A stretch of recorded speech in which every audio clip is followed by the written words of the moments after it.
BLM Brandon has a budget fix of sorts, at least, for what passes for a budget in the city of Chicago, or the state of Illinois for that matter.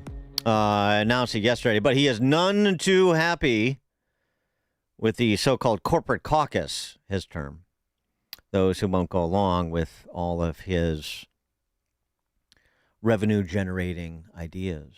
From the beginning, our administration warned that this so-called alternative budget relied on speculative, untested revenues that were not guaranteed to materialize. The most glaring example is the alternate group's plan to sell outstanding debt to a third-party collector. That proposal produced $0. What will it take to have a less contentious budget season this year, both from your opponents and you and your administration? What was contentious about it? The corporate head tax, right? Imagine if we would have actually passed that. We would have a surplus right now. The budget shortfall for this year was initially projected to be around $130 million, but because our revenue streams that I put forward are performing so well, they're making up the difference of what the failed corporate caucus put forward. People are hurting in this city. I was talking to a family recently, a dad, mother, they work hard every single day, $1,800 for rent. By the time they get done paying rent, there's very little left for their two daughters. The corporate caucus wanted to place a greater burden on that working family. And if you're asking me to just roll over. And so we're going to refi some bonds and use the shekels left over from the COVID funny money days to shore up the gap for now, keep the plate spinning. His revenue-generating ideas have exceeded expectations. So, hey, Chicagoans, keep gambling and smoking pot. Because, that's how we keep the city afloat. Sounds great. Perfect for the working family. For more on this topic and others, pleased to be joined by George Cardenas. He was a longtime Chicago alderman, now Cook County Board of Review commissioner, and, of course, candidate for mayor of the city of Chicago. His website, Cardenas for Chicago, Cardenas, 4, Chicago.com. George Cardenas, thanks for joining us. Appreciate it. Hey, not a problem. Thanks for the invite. So if you were still in the city council, would you be a member of the so-called corporate caucus, or would you be a member of the DSA caucus, I guess is the other one? There's so many caucuses I can't keep track nowadays. But when I was there, I was representing my ward, and I stood up every time I could.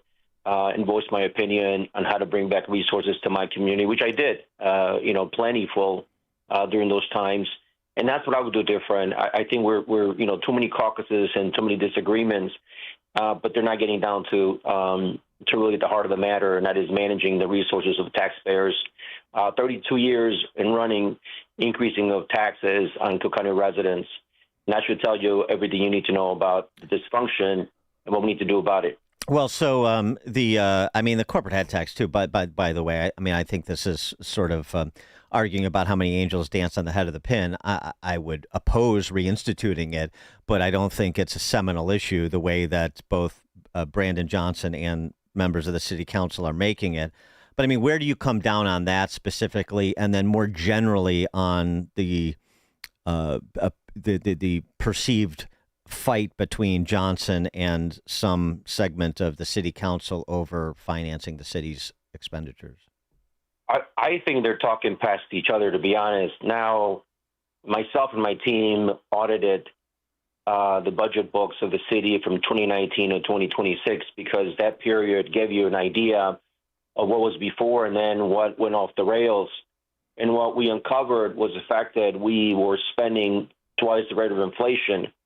Inflation hovered around 27% during that period, roughly 3.6, 3.8, depending on the CPI gross or the simple CPI that if you want to use that. The point is that at that rate of spend, unless you got a revenue source is going to plug that, you're going to be running deficits from then on. Every year is going to be the same battle. Everything is in the same question.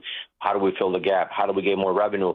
Instead of focusing on exactly where is the money going, what systems need to be modernized, how much money are we not collecting that is owed to the city that's in the billions of dollars, why are our systems are not integrated, things that help you manage and understand what needs to happen in order for a city to grow and thrive.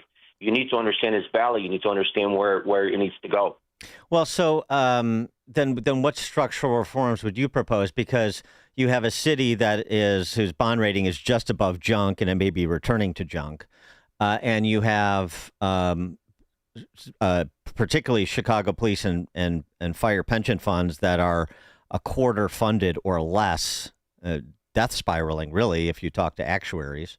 And you have, what Brandon Johnson mentioned in terms of the affordability of the city, which is only declining when, as Pappas's office reported, the median residential property tax bill in Chicago rose 17% this year with, as you know, with major spikes in some of the poorest communities on the west and south sides, like West Garfield Park and North Lawndale and Inglewood.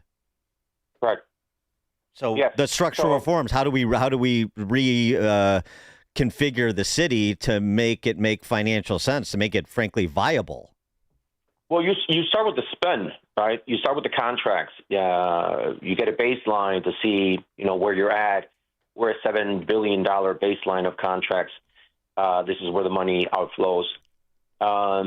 Any person, and I'm an accountant, by the way, and management consultant, but if I was hired by an entity to say, hey, come and help me look at my books and see where you're going to find some efficiencies, or tell me where we have cost leakage that we're maybe not tracking or maybe we're not really understanding.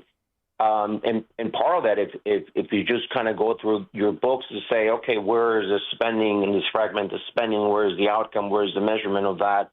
You would understand that that's not really going anywhere, but you're spending it because someone tells you to spend, or some political affiliate or an ally is telling you that that's where you need to go. Look, if you just do a quick analysis, at least in my conservative annual savings would be about $1.1 billion, roughly about 16% savings, and that's simply of going through a progression of things to say, what are we spending on healthcare? What are we spending on different services that need to be modernized? IT, for example, facilities management is another that I think that we need to look at. You got to apply those savings and say this can happen, and you can differentiate between your cash flow and your locked-in savings by arranging these contracts in a tiered manner. So to me, it's a more professional exercise. These consulting firms that were hired, remember, they were paid millions of dollars, and the report never saw the light of day. And they tell you something as to why these folks were probably recommending significant changes to the approach of the spend that was happening in the city, and therefore they were not enacted because they didn't fit their agenda. Oh, okay, but I'm not sure you can sort of tinker on the margins. I mean, and $1 billion, and what's the city's budget? $17 billion. I mean, it is now. Yeah, it'll be over $17 billion. Yeah. So I mean, that's not nothing. But I mean, if you want to hire more cops, if you want to do this, if you proposed a stipend for parents, if you want to do certain things that you want to do, the city's not doing, then that money goes quickly. And yet, as again, we find ourselves, in financial dire straits by any objective measure. So I mean, are there things the city is doing now that it should just get out of the business of doing altogether? That it's trying to do too much that it's not good at, and we need to shrink the footprint of city government in order to focus on the things that it could be constructive doing. Well, and people can go to my policy hub, by the way, where we go deep and heavy on all the things that people should care about. And parenting matters is one of those. But let me address the first one, which is the auditor general idea, or have someone audit the books and the efficiency of the city, the systems, and see where we can track some of that, and you're going to uncover a lot of things you could do different. Now, the parenting matters part of it is if we're spending in a fragmented way, where a non-for-profit sector has grown exponentially, That means that we are addressing some of the needs, but it's fragmented, is not consolidated, does not have any impact that you want it to have. And why not invest in families? People talk about, well, why don't you school some of those unutilized schools? Why don't we put some of those schools to use and bring the families back to school? Bring the families together back to school. Put the parent in teaching as well, teaching some skills. Let's go to work on it. Let's change the dynamics on the ground. Spending is not going to solve that problem. Oh, okay, but I'm still not hearing what the city should get out of the business of doing. I mean, I want to hear on the growth side too. But just is there any? Should the city be doing what it's trying to do, especially under Brandon Johnson, with government housing? Should it be trying to open city-run grocery stores as Brandon Johnson has proposed? Should we be talking about reparations? I mean, what in addition to what it's actually attempting to do? Is there any agency that should be closed? Is there any program that should be zeroed out?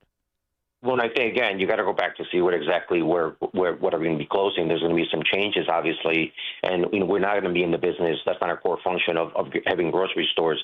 We can't manage our day-to-day right now with, the fiscal incentive that we're creating, so I don't see how we can manage a grocery store. But I mean, you were in the city council for 20 years. I mean, through the mayors that you worked with and the city council, the time you're in city council, you didn't see anything that you already know is there. That why are we doing this? Yeah, many ideas were formed back in the day. If it came to facility, because I told you, facilities manager is one of the ones that I focused all the time because it didn't make any sense that how much are we spending on changing the oil, how much are we spending on just a normal fix of a truck or a vehicle. That is disabled or needs maintenance. Those are the things that are just day-to-day things. So, but there's a lot of things, I think, if you go through the progression of things in all these departments, and again, you go back to my documents, it points you to streets and sanitation, how we can save some money there. How do you save money also in the procurement system as well? And how do you save money for every department? IT is another example I mentioned. So there's a lot of areas where you can start, sort of taking off so that you can get the city back on track. It's hard to say, hey, this is exactly, I'm going to cut the chickens out of this thing right now without going through a complete review of spend and cut the things that are not needed. The core services of the city is to provide safety, provide the services that people need to pick up the garbage, make sure the potholes are filled, make sure we have a governing city. That is really the core services. Anything else beyond that, it's really should be advisable in saying if we can really meet that moment. I don't think the grocery store is one of them. Okay, what about on the growth side? There are currently an estimated 48,000 vacant lots on the south and west sides of Chicago, and that empty space certainly doesn't help make those neighborhoods more attractive. I mean, that's a huge expanse of land when taken together. What is the and obviously because of the lack of public safety and frankly the tax and regulatory regime that you're facing as a potential developer or business owner, those by the evidence of those lots, you're not interested. By evidence of the empty lots, you're not interested. How do you make people interested to be constructive on the south and west sides of Chicago and get those lots redeveloped and back on the tax rolls and adding to those neighborhoods? Yeah, I think in my Chicago Housing Supply and Affordability document, I talk about how to decreasing the permit cycle, the targets of 45 days, versus 90 days, how to build, 22,000 units, going now from this affordable $800,000 unit to a more manageable in the $400,000 range, by route approvals to 65%. So I do talk about how to modernize that permitting section and expediting, our growth, especially when it comes to housing. The rent prices is a supply and demand issue. You got to build more. Yeah, you just got to build more housing. Yeah, and but you also have to make it attractive for people to invest in said housing and make Chicago their home. And that's no easy trick. Let's go back to property taxes, for example, when people see their home equity eviscerated by property taxes. So I mean, I understand as Cook County Board of Review Commissioner, you're not setting property tax policy, but and even as mayor, you wouldn't be, but you would have great influence in driving a discussion. What would you like to see based on your experience in city council and on the Board of Review?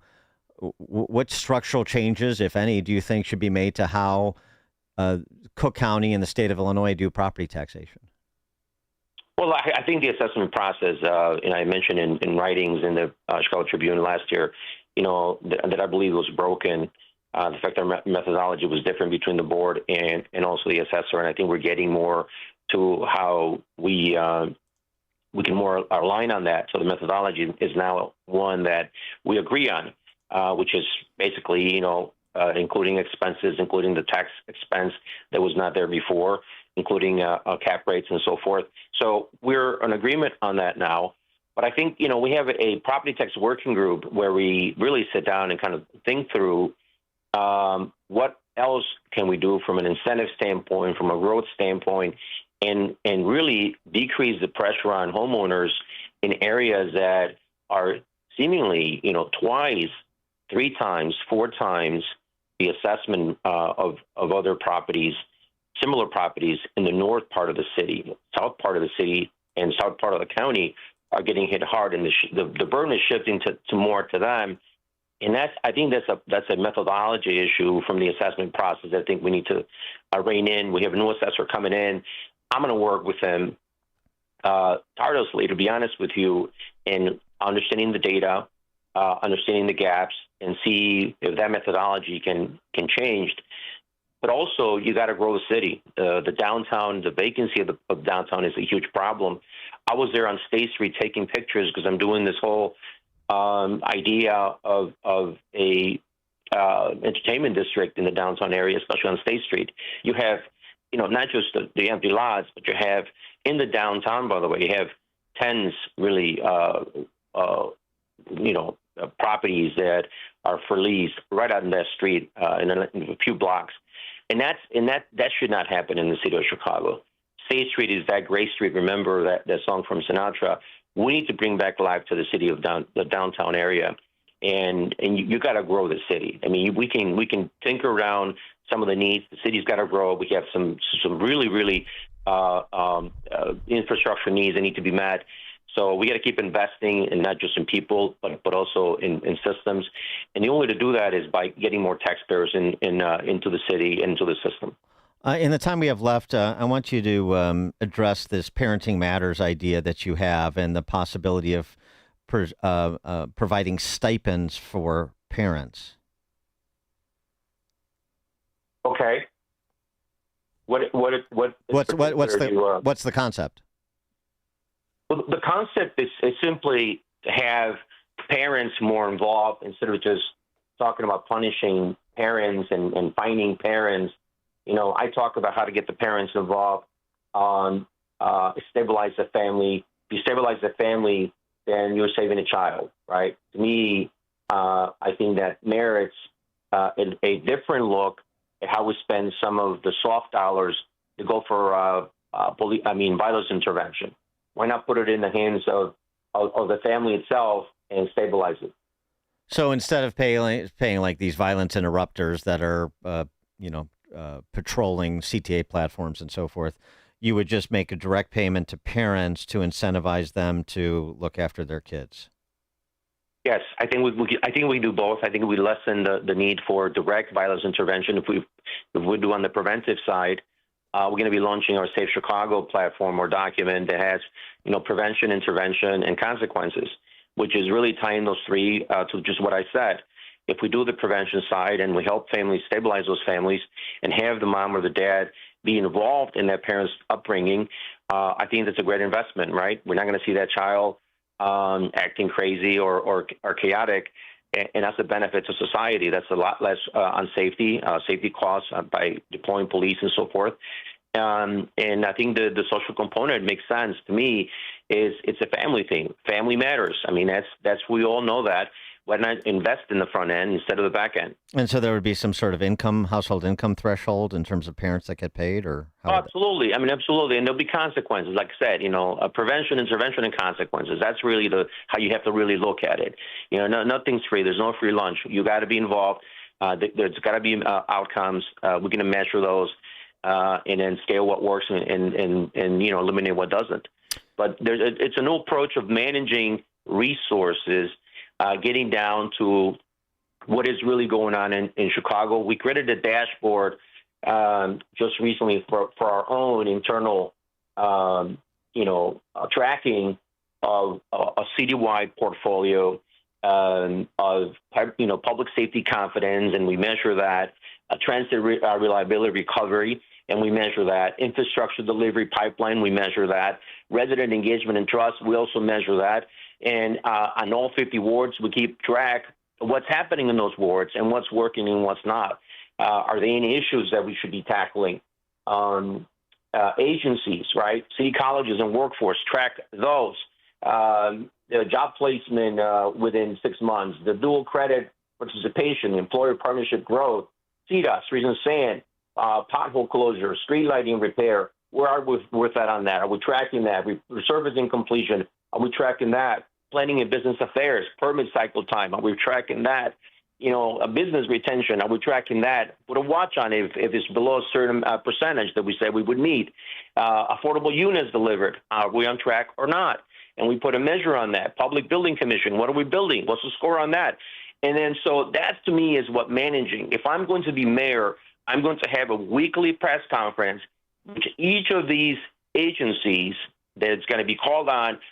Okay, so tell us what's going on in your particular area and how are you tracking these accomplishments? Well, how are you measuring that? And what are we delivering for residents of this city? That's how you know what's working and what's not. CTA, same thing. I'm able to track right now all these agencies in one dashboard. Why can the city do it? George Cardenas, he's a commissioner on the Cook County Board of Review, former Chicago alderman, candidate for mayor of Chicago in February. Cardenas for Chicago. Cardenas, the number 4, Chicago.com is the website. Go to Policy Hub, please. Go to Policy Hub, okay. Download the documents, read them, critique, put 2 cents in it. All the listeners, put your 2 cents in there. Okay. See what else we're missing. Okay. Policy Hub at CardenasForChicago.com. George Cardenas, thanks for joining us. Appreciate it. Thanks. And you join us on the ElfWealthGroup.com answer line. Hear about the big stories of the day, then talk about them right here on Chicago's Morning Answer on AM 560. The Answer. It's news, opinion, and insight at the speed of your life. Streaming at 560theanswer.com on the AM 560 mobile app, or tell your smart speaker to play The Answer Chicago. 70 degrees. We've had some clouds overnight into the early morning and a few drops of rain.